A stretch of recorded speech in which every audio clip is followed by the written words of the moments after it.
MP Anarul আজিম আনারকে যেভাবে প্রাণনাশ করা হয়েছে, পৃথিবীর ইতিহাসে আর কাউকে এভাবে প্রাণনাশ করা হয়নি।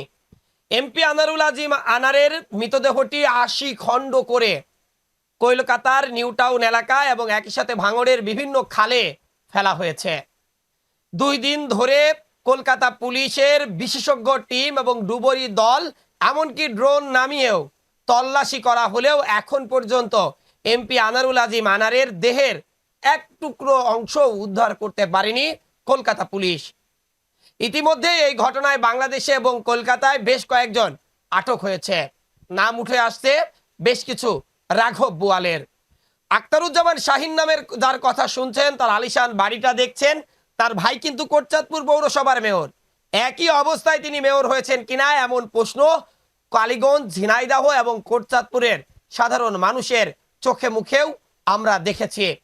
অনেক মানুষ আখতারুজ্জামান শাহিনের বিরুদ্ধে মুখ খোলা শুরু করেছে। সে কথা নয়, বাদী রাখি আর এক পর্বে তুলে ধরব। এমপি আনারুল আজিম আনারকে এই প্রতারক চক্র এবং একই সাথে এই প্রাণনাশকারীরা যারা করতে চেয়েছেন, আখতারুজ্জামান শাহিন সহ তার দোসররা বেশ মাস ৩ আগেই ঢাকায় তাকে প্রাণনাশ করতে চেয়েছিল। সে দফায় ব্যর্থ হয়ে এরপর কলকাতায় গিয়ে ২ মাস ধরে এক মহা পরিকল্পনার ছক আঁকে। এরপর তিলে তিলে কৌশলে নারীর ফাঁদে টোপ ফেলে এমপি আনারুল আজিম আনারকে নিউ টাউনের সেই সঞ্জীবা গার্ডেনে ডেকে নিয়ে সেখানে প্রথমে চেতনা নৌশক দিয়ে তাকে অজ্ঞান করে এরপর সেই নারীর সাথে তার কিছু বিশ্রী বা কুৎসির ছবি তুলে এরপর এমপি আনারুল আজিম আনারকে বালিশ চাপা দিয়ে প্রাণনাশ করা হয়। এরপর মুম্বাই থেকে আনা হয় কোষাই জিহাদ হাওলাদারকে। সেই জিহাদ হাওলাদার এসে প্রথমে এমপি আনারুল আজিম আনারের দেহের যে চামড়াগুলো ছিল তা আলাদা করে ফেলেছে।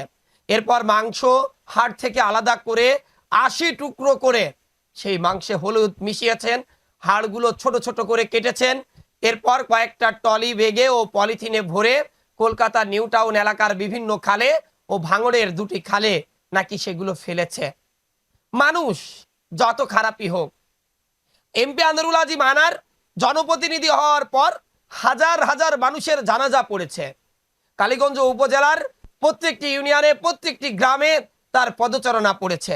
হাজার হাজার মানুষ তার ভক্ত রয়েছে, তার অনুসারী রয়েছে, তার ভালোবাসার মানুষ রয়েছে। অবশ্যই একজন মানুষের কাছে সবাই ভালো হবে না, এটাই স্বাভাবিক। কিন্তু এমপি আনারুল আজিম আনার একজন জনপ্রিয় রাজনৈতিক ব্যক্তিত্ব ছিল। অতীতের ইতিহাস টেনে তাকে কুলসিত করতে চাই না আমরা, কিন্তু বর্তমান সময়ে তিনি কি কিন্তু একজন জনপ্রিয় ব্যক্তিত্ব, এটি বলতেই হবে।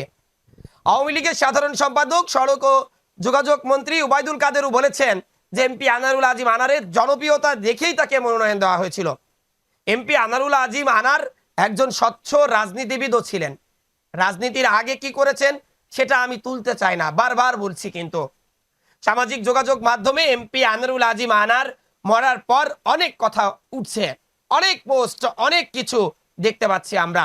কিন্তু একটি সুস্থ মস্তিষ্ক দিয়ে ভেবে দেখুন তো, আপনি আজকে যেটা সমর্থন করছেন এটা কোনো মতেই সুস্থ মস্তিষ্কের মানুষ সমর্থন করতে পারে না। মানুষ এতটা হিংস্র হয় কি করে, এতটা নিকৃষ্ট হয় কি করে?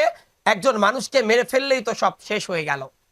ভারতের ক্রাইম পেট্রোল দেখে বা সনি আটের যে অনুষ্ঠানগুলো হয়, মানুষের প্রাণ নাশ করার নানা কৌশল, কিভাবে লাশ গুম করতে হবে, সেই তথ্যগুলো দেখেই কিন্তু এদেশের অনেক মানুষকে প্রাণ নাশ করে সেভাবে আমরা দেখেছি এই মৃতদেহগুলো গুম করার মিথ্যা চেষ্টা চালায় এই যে প্রাণনাশকারীরা থাকে তারা।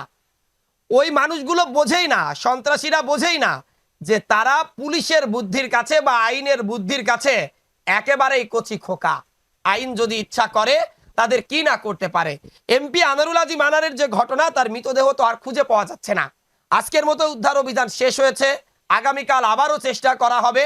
কলকাতা পুলিশও দিন রাত ২৪ ঘন্টা চেষ্টা করছে, যদি এক টুকরো মাংস হলে উদ্ধার করা যায় এমপি আনারুল আজিমের যে দেহটা ৮০ টুকরো করা হয়েছে সেই টুকরের একটি অংশও যদি উদ্ধার করা যায়, তবে কালীগঞ্জের মানুষ হয়তো তার জানাজাটা পড়ে একটি কবরে রেখে একটি নিশানা রাখতে পারতো যে এটি কালীগঞ্জ উপজেলা আওয়ামী লীগের সভাপতি ও ৩বারের নির্বাচিত সংসদ সদস্য, সাবেক উপজেলা চেয়ারম্যানের কবর। কি দুঃখ যে মানুষটি কয়েক হাজার মানুষের জানাজা পড়লেন, সৎকারে অংশগ্রহণ করলেন, সেই মানুষের জানাজা হচ্ছে না, সেই মানুষের কবর থাকছে না। এরপরেও আমরা অহংকার করি, আমরা একটিবারও ভাবি না যে আমাদের ক্ষমতার দম্ভ চিরস্থায়ী নয়।